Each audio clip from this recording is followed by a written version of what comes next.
नमस्कार प्यारे विद्यार्थियों, आज से आपको इस चैनल पर राजस्थान बोर्ड कक्षा 10वीं के मॉडल पेपर है वो मिला करेंगे, जिसमें विषय रहेगा आज हमारा हिंदी विषय के मॉडल पेपर पर आज हम चर्चा करेंगे, जो कि संशोधित पाठ्यक्रम पर आधारित मॉडल पेपर रहेगा। बोर्ड परीक्षा 2022 और 23 के लिए आपके लिए उपयोगी रहने वाला है, जिसमें कि आप 80% अंक कैसे हासिल करें, किस प्रकार से प्रश्न पत्र को हल करें, पूरी जानकारी आपको बताने का प्रयास किया जाएगा इस वीडियो के माध्यम से। अगर आप कक्षा 10 के विद्यार्थी हैं तो इस वीडियो को लाइक कीजिए, और चैनल पे पहली बार आए हो तो वीडियो के नीचे लाल रंग का सब्सक्राइब बटन दिखाई दे रहा होगा, इसे दबाइए और साथ में घंटी है इसे भी दबाएं, ताकि जब भी हम कक्षा 10 के किसी भी प्रकार के कोई भी विषय के मॉडल पेपर लेकर आएँ तो आप तक उसकी सूचना सबसे पहले नोटिफिकेशन के माध्यम से पहुँच सके। इसके लिए हिंदी विषय का मॉडल पेपर आपके सामने बोर्ड परीक्षा 2022-23 के लिए उपयोगी 80% अंक कैसे हासिल करें, आज का टारगेट। तो यहाँ से प्रारंभ करते हैं। पहले आप देख सकते हो कि माध्यमिक शिक्षा board Rajasthan Ajmer model paper प्रथम ही मॉडल पेपर हम लेकर आपके लिए उपस्थित हुए हैं, जो कि कक्षा 10 विषय हिंदी का रहेगा। अंक भार की चर्चा करते हैं तो 80 नंबर का आपका पेपर होता है। 20 नंबर आपके विद्यालय के द्वारा भेजे जाते हैं, जो कि आपकी अर्धवार्षिक परीक्षा और स्कूल में अन्य कार्यक्रम, हाजिरी वगैरह और जो भी होता है उसके माध्यम से 20% अंक आपके भेजे जाते हैं, यानी कि प्रत्येक सब्जेक्ट में 20 नंबर भेजे जाते हैं। और आपका जो एग्जाम होगा बोर्ड परीक्षा में वो 80 नंबर का होगा, 80 अंक का होगा। अब चर्चा करें कि आपको कितना समय मिलेगा, तो समय रहेगा आपके पास 3 घंटे 15 मिनट का आपको समय मिलेगा। कौन कौन से पार्ट से आपको प्रश्न पूछे जाएंगे, तो यहाँ पर जो ज्ञान है उससे आपको 17 अंक यानी कि 17 नंबर के आपके प्रश्न पूछे जाएंगे, जो कि लगभग 21% पार्ट आपका यहाँ से क्लियर हो रहा है। अवबोध की चर्चा करें, अवबोध से 19%, जबकि लगभग 23.75 यानी कि 24% पार्ट यहाँ से आपका क्लियर हो रहा है। अभिव्यक्ति से 29 नंबर के प्रश्न पूछे जाएंगे, जो कि लगभग 36.25% यहाँ से आपका क्लियर हो रहा है। मौलिकता की चर्चा करें जिसमें 15 अंक का होगा, जो कि लगभग 19% यहाँ से आपका सिलेबस क्लियर हो रहा है। लगभग 80% आपके अंक रहेंगे, 100% आपका यहाँ पर रहेगा। अब चर्चा करें किस प्रकार के प्रश्न आपसे पूछे जाएंगे। यहाँ पर बता रखा है कि कौन कौन से प्रश्न है जो आपसे पूछे जाएंगे। वस्तुनिष्ठ है वो 18 प्रश्न पूछे जाएंगे, प्रत्येक प्रश्न 1 अंक का होगा। 18 प्रश्न पूछे जाएंगे, प्रत्येक प्रश्न 1 अंक का होगा। यहाँ पर प्रतिशत दिया गया है कि प्रश्नों का प्रतिशत, यहाँ पर प्रश्नों का प्रतिशत और यहाँ पर कुल अंक का प्रतिशत और यहाँ पर संभावित, यानी कि जो वस्तुनिष्ठ प्रश्न 18 पूछे जाएंगे वो 1-1 नंबर के होंगे, यानी कि 18 नंबर के होंगे। लगभग 22.5% यहाँ से आपका कोर्स आएगा। अति लघुरात्मक प्रश्न में आपको 12 प्रश्न पूछे जाएंगे, प्रत्येक प्रश्न 1 ही नंबर का होगा। लगभग 15% सिलेबस आपका यहाँ से क्लियर हो रहा है। अति लघुरात्मक प्रश्न की अगर हम चर्चा करते हैं तो 13 प्रश्न पूछे जाएंगे, 2-2 नंबर के होंगे। लगभग 32.5% आपका यहाँ से क्लियर हो रहा है। दीर्घ जो बड़े प्रश्न होते हैं, जिसमें अति लघुरात्मक भी कह सकते हैं हम, यानी कि बड़े प्रश्न होते हैं जो कि इसमें नहीं पूछे जाएंगे। जबकि निबंधात्मक प्रश्न इसमें 3 प्रश्न पूछे जाएंगे, जो कि 4 नंबर के होंगे, 4 पूछे जाएंगे जो कि 3 नंबर के होंगे। तो लगभग 30% आपका यहाँ से क्लियर हो रहा है। तो अब यहाँ पर देख सकते हो कि एक तो निबंधात्मक और एक वस्तुनिष्ठ और एक लघुरात्मक, अगर आप इन 3 पार्टों को क्लियर कर लेते हो तो लगभग आप 80% के आंकड़े को क्रॉस कर सकते हो, क्योंकि आपका यहाँ से 60% क्लियर हो रहा है, जबकि 20% आपके भेज दिए जाएंगे। 80+ बनाने का आपके पास सुनहरा मौका होगा। इस प्रकार से आप देख सकते हो अपठित गद्यांश, प्रश्न पत्र, विज्ञापन से संबंधित, इनसे संबंधित भी आपसे प्रश्न पूछा जाएगा, जो कि किस किस अंक भार का होगा यहाँ पर दिया गया है। आपकी 2 पुस्तक लगती है, दोनों पुस्तकों में एक पुस्तक आपकी 36 नंबर की रहेगी, एक पुस्तक 10 नंबर की। इस प्रकार से यहाँ पर दिया गया है। बाकी विज्ञापन, पत्रिका, इनसे संबंधित प्रश्न पूछे जाएंगे। यहाँ पर फिर आपको बताने का प्रयास किया गया है कि वस्तुनिष्ठ प्रश्न कितने कितने नंबर का होगा, किस प्रकार से होगा, और यहाँ से आपका मॉडल पेपर है वो प्रारंभ हो जाता है, जो कि माध्यमिक शिक्षा बोर्ड राजस्थान अजमेर के द्वारा जारी किए गए मॉडल पेपर है। ऑफिशियल मॉडल पेपर है, 2023 का मॉडल पेपर है, जो कि हिंदी विषय का रहेगा। अंक भार आपको बता दिया गया, 3 घंटे का समय मिलेगा। और परीक्षार्थियों के लिए महत्वपूर्ण दिशा निर्देश यही रहेगा कि सभी प्रश्न आपको करने अनिवार्य हैं। सभी प्रश्नों को हल करें, सर्वप्रथम प्रश्न पत्र को ध्यानपूर्वक पढ़ें। जिन प्रश्न पत्रों का आंतरिक खंड, सभी उन प्रश्नों के उत्तर एक साथ ही लिखें। यानी कि मान लो कोई प्रश्न है, 1 नंबर प्रश्न है, उसके भाग है फर्स्ट, सेकंड, थर्ड, तो तीनों का उत्तर एक जगह लिखना। ये नहीं है कि पहले पृष्ठ में लिख दिया फिर दूसरे पृष्ठ में लिख रहे हो, ऐसा बिल्कुल भी ना करें। प्रश्न का उत्तर लिखने के पूर्ण प्रश्न का क्रमांक अवश्य लगाएं, यानी जिस प्रश्न का आप उत्तर दे रहे हो उसका उत्तर लिखते समय प्रश्न संख्या अवश्य लिखें कि कौन से प्रश्न का आपने उत्तर दिया है।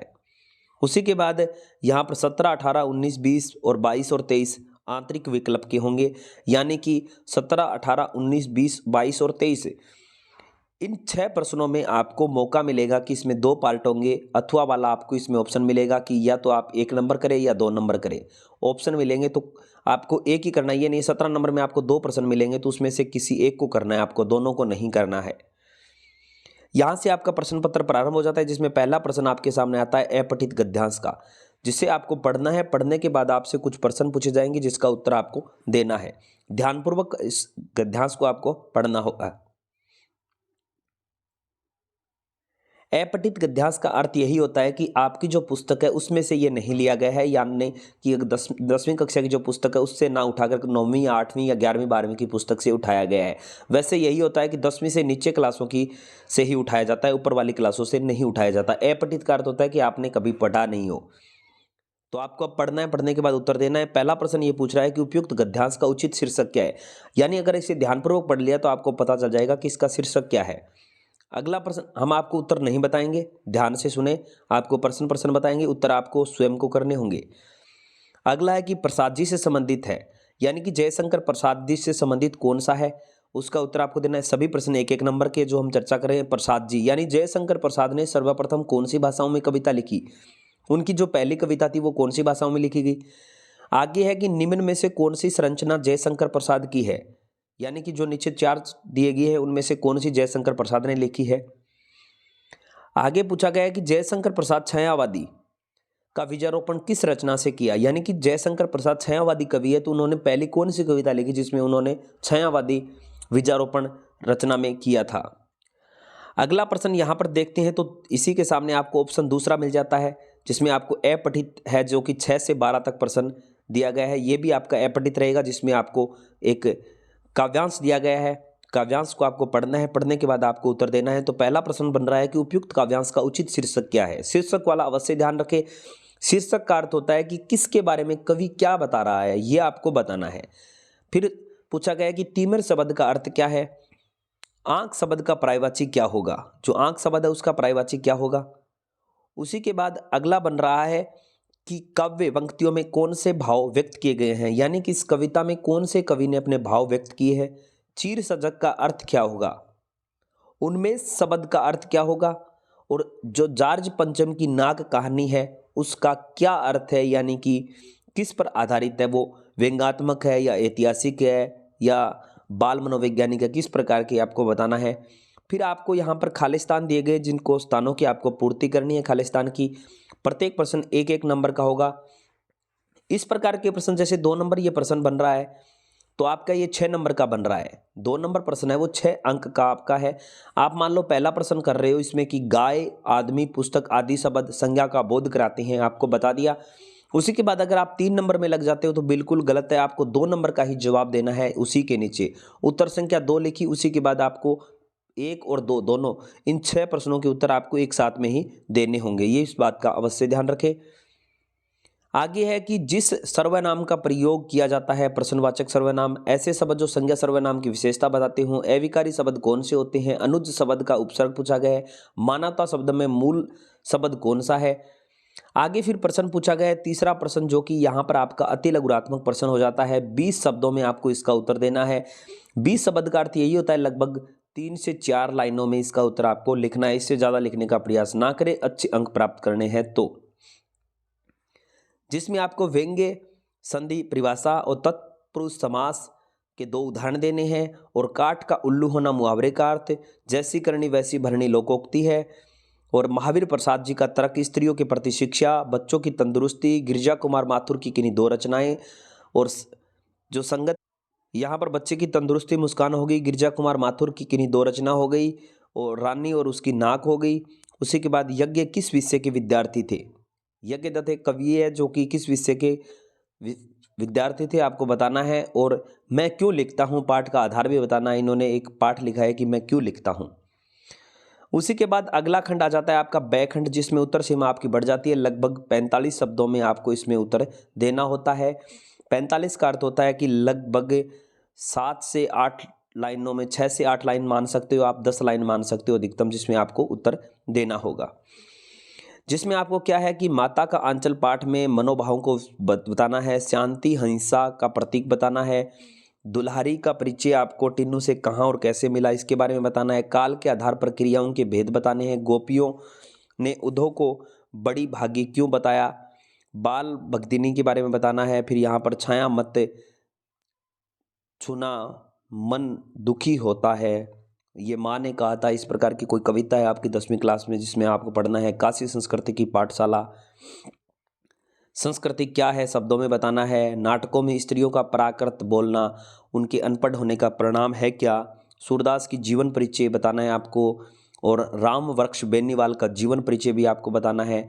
और यहाँ पर आपका पार्ट जो कि खंड से शुरू हो जाता है, जो कि यहाँ पर 3 नंबर के प्रत्येक प्रश्न आपका रहने वाला है। ये अथवा वाला है, जैसे ये दे दिया और ये दे दिया, इनमें से किसी एक को करना है, या तो आप ऊपर वाला करें या नीचे वाला करें, दोनों को नहीं करना है, इस बात का अवश्य ध्यान रखें। जैसे मान लो कि आप ये कर रहे हो अपठित गद्यांश, तो अपठित गद्यांश में सबसे पहले आपको इस बात का ध्यान रखना है, पठित गद्यांश है, सॉरी पठित गद्यांश है। पठित गद्यांश का अर्थ है कि आपकी पुस्तक से ये लिया गया है, आपकी पुस्तक से ही संकलित है। तो इसमें आपको सबसे पहले ये बताना है कि ये कौन से पाठ से लिया गया है, पाठ का नाम क्या है और पाठ कौन से लेखक ने लिखा है, 2 बात। उसी के बाद पाठ में क्या बताने का प्रयास किया गया है ये आपको बताना है। उसी के बाद आपको इसमें बताना है कि नवाब साहब ने ये क्या कुछ बताया है इसके अंदर, वो आपको बताना है कि पाठ के अंदर का छोड़कर मुख्य बातें लिखने के बाद आपको इस प्रकार से बताना है कि इसमें क्या कुछ बताने का प्रयास किया गया है। जो शब्द लिखे गए इन शब्दों के साथ और शब्दों को आपको पिरोना होगा ताकि अच्छे से उत्तर दिया जा सके। उसी के बाद आप यहां पर देख सकते हो कि फिर आपसे पूछा जाएगा, कविता पूछी जाएगी। पहला हो गया आपका पद्यांश, उसी के बाद गद्यांश, पद, और ये जो गद्य और पद्य दोनों में से आपको पूछे जाएंगे। इसी में भी आपको अथवा का ऑप्शन है, तो इसमें किसी एक को करना है, या तो ऊपर वाला या नीचे वाला, दोनों 3 नंबर के हैं, तो किसी एक को करना है आपको, ऊपर वाला करे या नीचे वाला। इसमें यही रहेगा, सबसे पहले आपको बतानी है कि कविता कौन से लेखक की है। पहली बात ध्यान रखें, कविता कौन से लेखक की है, कविता का नाम क्या है, कविता में किस बात का उल्लेख किया गया है, यानी क्या बताया गया है। फिर आपको इस कविता का हिंदी अनुवाद करना होगा। उसी के बाद आपको बताना है कि इस कविता में कौन सा ऐसा शब्द है जिसमें कोई मुहावरा बन रहा है, या कोई लोकोक्ति बन रही है, या कोई अलंकार बन रहा है, उसके बारे में भी आपको बताना है। उसी के बाद आगे आपको 19 नंबर प्रश्न है, जो कि लक्ष्मण व परशुराम के मध्य हुए संवाद को उदाहरण के साथ आपको बताना है, और आत्मकथा कविता, इनमें से भी 3 नंबर के किसी एक को आपको करना है, या तो आप ऊपर वाला करें या नीचे वाला, दोनों को ना करें। 20 नंबर में फिर आपको यही ऑप्शन मिलता है, किसी एक को आपको करना है, 3 नंबर का रहेगा। और 21 नंबर की अगर हम चर्चा करें तो 21 नंबर में आप देख सकते हो लगभग 300 से 350 शब्दों में आपको एक निबंध लिखना है। निबंध कितना आसान रहेगा, देखो आपको दे रखा है कि मातृत्व भाषा और उसका महत्व है, यानी कि जो हमारी मातृत्व भाषा है, जहाँ पर हम रहते हैं वहाँ की जो भाषा है, जो हमने अपनी माता से सीखी है, उस स्थान पे रहते हैं, उस स्थान की भाषा के बारे में ये पूछ रहा है, जिसके बारे में आपको एक निबंध लिखना है। कितना आसान होगा, सबसे पहले आपको लगाना है कि मातृत्व भाषा का महत्व है। पहला ऑप्शन आपको यही लिखना है कि मातृत्व भाषा का महत्व या अर्थ एवं परिभाषा, कि मातृत्व भाषा का अर्थ क्या है और उसकी परिभाषा क्या है। फिर इसके अंदर आपको बताने का प्रयास करना है कि जो मातृत्व भाषा है उसका क्या अर्थ हो सकता है। हम जो आम बोलचाल की भाषा बोलते हैं, हमारी मातृत्व भाषा है, जो हमें बहुत ज़्यादा प्रेम अच्छी लगती है, जिसे हम बचपन से पढ़ते आ रहे हैं, और उसकी परिभाषा क्या है। ये लिखने के बाद लगभग आपको 10 से 1 लाइन लिखनी है इसके बारे में। उसी के बाद आपको अगला पॉइंट फिर डालना है, एक लाइन छोड़कर, कि रचनात्मक विकास में मातृत्व भाषा का योगदान, यानी कि जो रचनात्मक भाषा है जिसमें हम लेखन कार्य करते हैं, उसमें मातृत्व भाषा का क्या योगदान है, तो हमारे काम में आती है या फिर नहीं आती, उसके बारे में फिर आपको यही 7 से 10 लाइनों के बीच में आपको फिर लिख देना है। उसी के बाद आपको नंबर 3 पॉइंट लगाना है, और फिर आपको यही लिखना है कि मातृत्व भाषा का राष्ट्रभाषा, यानी कि मातृत्व भाषा व राष्ट्रभाषा के आपको दोनों की तुलना करनी है, कि मातृत्व भाषा अच्छी है या फिर राष्ट्रभाषा अच्छी है, इसके बारे में आप तुलना करेंगे। तुलना करने के बाद आप लिख पाएंगे। यही आपको लगभग 10-1 लाइन यहाँ पर लिख देनी है। उसी के बाद अंत में आपको उपसारांश लिखना है, यानी कि मातृत्व भाषा का महत्व क्या है, हमारे आम समाज में इस भाषा का किस प्रकार से प्रभाव बढ़ रहा है, क्या ये महत्वपूर्ण भाषा है, इसके बारे में इस प्रकार से आप लिखोगे, बड़ा शानदार रहेगा। बिल्कुल 4 नंबर आपको परफेक्ट इसके अंदर मिल जाएंगे, कोई नंबर कटने की संभावना नहीं होगी। अगर मेरे प्रिय नेता के बारे में लिखते हो तो नेता का अर्थ, कि नेता कैसे बनता है, नेता का अर्थ क्या होता है, नेता कौन होता है, नेता क्यों बनता है, इसके बारे में। फिर आपको 5-7 लाइनों के बाद इसमें फिर 2 नंबर लगाकर लिख सकते हो कि प्रिय नेता का नाम व परिचय, कि आपका प्रिय नेता कौन है। मान लो कि जैसे कि राजेंद्र जी राठौड़ है, या फिर सीएम अशोक गहलोत है, या फिर सतीश पूनिया है जो कि प्रदेशाध्यक्ष है, या फिर नरेंद्र मोदी है, कोई भी हो सकता है आपका प्रिय नेता। उसका नाम और परिचय, कि नेता का नाम क्या है, नेता का जन्म कहाँ पर हुआ, नेता ने क्या कुछ किया, नेता का परिचय मतलब छवि कैसी है, नेता मुख्यमंत्री है या प्रधानमंत्री है या अध्यक्ष है, क्या कुछ है उसके बारे में। फिर राजनीति परिभाषा, यानी कि राजनीति में उसका पदभार क्या है और किस प्रकार से वो रह रहा है, राजनीति में उसकी छवि क्या है। फिर आपको लिखना है कि प्रिय नेता आपके व्यक्तित्व पर प्रभाव, यानी कि जिसे आप प्रिय नेता मानते हो उससे आपके व्यक्तित्व में क्या प्रभाव आया, यानी क्या परिवर्तन आपने लिया, उसके बारे में आपको लिखना है। और फिर आपको यहाँ पर मेरी स्मरणीय यात्रा के बारे में भी लिख सकते हो। फिर यहाँ पर आपको दिया गया है कि राजस्थान के मेले, तो किसी एक पर लिखना है। 4 ऑप्शन मिल रहा है जिसमें से किसी एक पर आपको निबंध लिखना है। मेलों की संस्कृति के महत्व, यानी कि मेले क्यों महत्वपूर्ण है, मेलों की संस्कृति हमें रोचक बनाती है, मेलों का आर्थिक महत्व, मेले मतलब मेले से आर्थिक क्या हमें सीखने को मिलता है, मेले क्यों प्रसिद्ध होते हैं, और उत्तक मेलों के प्रेरणाई कथाएं क्या है, मतलब मेले किस प्रकार से कब और कैसे प्रारंभ हुए, इसके बारे में आप लिख सकते हो। फिर आपको यहाँ पर एक प्रार्थना पत्र लिखनी है जो कि स्वयं को आपको आदर्श नगर बीकानेर का नीरव मानते हुए अशोक नगर जयपुर निवासी अपने मित्र की बहन की शादी में बुलाने हेतु निमंत्रण पत्र लिखना है आपको। कि मान लो कोई आपका दोस्त है वो बाहर रह रहा है और आपकी सिस्टर यानी कि आपकी बहन की शादी है और आप उसे बुलाना चाहते हो, तो आप उसे पत्र लिखना है आपको किस प्रकार से। वो 4 नंबर का पत्र रहेगा कि मेरी बहन की शादी है, आप अपने मित्र को किस प्रकार से बुलाएं, या प्रधानाचार्य के नाम पर भी आप लिख सकते हो। फिर यहाँ पर एक विज्ञापन के लिए आपको बोला गया 4 नंबर का रहेगा। मान लो कि किसी विधवा महिला है जो कि नव अंकुर विधवा महिला संस्थान जयपुर द्वारा बनाई गई कोऑपरेटिव बिक्री, यानी कि मान लो उसने किसी प्रकार की कोई दुकान की है और आपको उस दुकान के लिए हेल्प करनी है, आपको विज्ञापन लगाने हैं, ऐसे विज्ञापन बनाने हैं जिससे कि उस दुकान को सब लोगों की नज़रों में आए और लोग उसे देखें। जैसे आप कभी देखते हो ना टीवी पे ऐड वगैरह आती है कि डिटोल साबुन, फेयर लवली है, सेंट वगैरह परफ्यूम की इनकी जो ऐड आती है, इस प्रकार से आपको विज्ञापन बनाना है ताकि लोगों को आकर्षण उसके प्रति बढ़े। इस प्रकार से आपको ऐड बनानी होगी। या फिर आप इस पर भी बना सकते हो, विद्यालय में जो SUPW कैंप होता है जो कि सफाई वाला अभियान होता है, स्कूलों में की सफाई रखनी चाहिए, तो इसके लिए भी आप बना सकते हो ताकि जो सामग्री बिकती है जिसके लिए कि विद्यालय में सफाई के लिए डिटोल हो गई, झाड़ू हो गई और ये जाला तारने वाला वो होगा, इस प्रकार से आप बना सकते हो कि इससे कि विद्यालय की सफाई आप कर सकते हो। विद्यालय की सफाई रखने से बच्चों में रोग नहीं होगा, विद्यालय स्वस्थ दिखेगा, ये मच्छर वगैरह नहीं होंगे विद्यालय में। तो इस प्रकार से आप बताने का प्रयास कर सकते हो अपने विज्ञापन में ताकि आपको पूरे 4 नंबर मिले। अगर आप चाहते हो कि आपको पत्र लिखकर दिखाया जाए या निबंध जो लिखते हो आप निबंध लिखते हो वो लिखकर दिखाया जाए, तो आपको नई वीडियो मिल जाएगी। कमेंट बॉक्स में बताइए। अगर आप इसकी PDF डाउनलोड करना चाहते हो तो टेलीग्राम और व्हाट्सएप ग्रुप के चैनल को ज्वाइन कीजिए। टेलीग्राम पे आपको इसकी पूरी PDF मिल जाएगी। जो भी हम मॉडल पेपर यहाँ पर यूट्यूब के माध्यम से आप तक पहुँचाएंगे उस सभी की PDF आपको टेलीग्राम पे मिलेगी, तो टेलीग्राम को ज्वाइन कीजिए। वीडियो पसंद आए तो प्लीज़ वीडियो को लाइक और शेयर जरूर कीजिए। आगे फिर मिलते हैं एक ऐसी लेटेस्ट और नई वीडियो के साथ, तब तक के लिए धन्यवाद। जय हिंद, जय भारत।